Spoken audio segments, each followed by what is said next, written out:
New year, full speed ahead of us. The U.S. Surgeon General is calling for updated health warning labels on alcohol, citing the increased risk to cancer.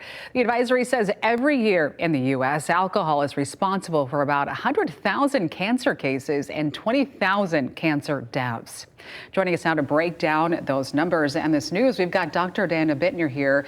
Of course, we've kind of known about this for years, but for some reason, hearing that news on Friday, it really caught a lot of people's attention. It really did, and I think, the U.S. Surgeon General is really doing a great job as he goes out of office to really, share with us some thoughts. And this is just so important to bring this to light, partly because not every American knows that alcohol causes cancer. Like, people know that cigarettes cause cancer. Right. About 53% know that obesity causes cancer, but fewer than 40% think that alcohol causes cancer. Yeah. And so many of us, have a few drinks a week.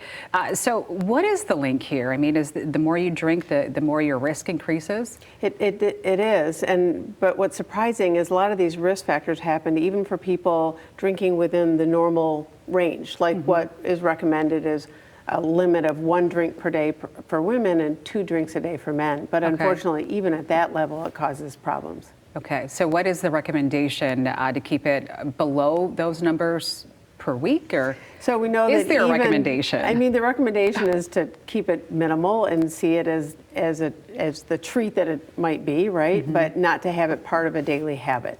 For example, even 1 drink a week can increase the risk of breast cancer by 10%. Wow. Like, it's crazy.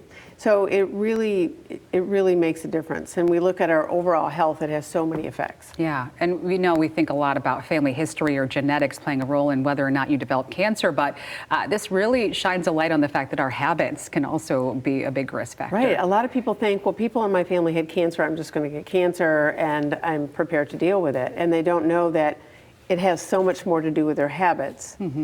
Cancer does than their genetics. Yeah, a lot of people are doing dry January, but this is good information to maybe continue this all year round and really cut back. At least we think about 3 a week is kind of a good number to think about, but it affects so much. So, we always talk about Jane, and Jane saw me for her quarterly wellness, and she's like, I'm really thinking about doing dry January. How is it going to help me? And so some of those things, we talked about sleep. She's a busy executive and needs to be really sharp. So it can really help sleep, reduces sleep apnea, improves our REM sleep, our restful sleep. But for her, she was already at high risk for breast cancer. She hadn't had children. She was overweight. And she would have a drink a week, or rather a drink a day, because she thought it would help her sleep. And I said, that's really increasing your risk of breast cancer even more. Do you want cancer? She's like, well, no. Right. I'm like, well, how bad do you not want cancer? What are you willing to do? Well, it's not just dry January. A lot of people are committing to their fitness and their health, and alcohol also can lead to those increased calories. So something else to think about. It can. Like, we tend, it's empty calories, but then a lot of people will eat more after they drink because the inhibition is down. Or I'm drinking, so I'm going to have more peanuts and more popcorn, and then, I've got to have a sweet to chase that. So it just adds up. It's a vicious cycle. So we've got the benefits right there on your screen of maybe trying out this dry January, or just, cutting back or stopping alcohol altogether. What is your takeaway tip for us? Takeaway tip is, take a look at your alcohol consumption and then commit. Like, do you want cancer? Of course not.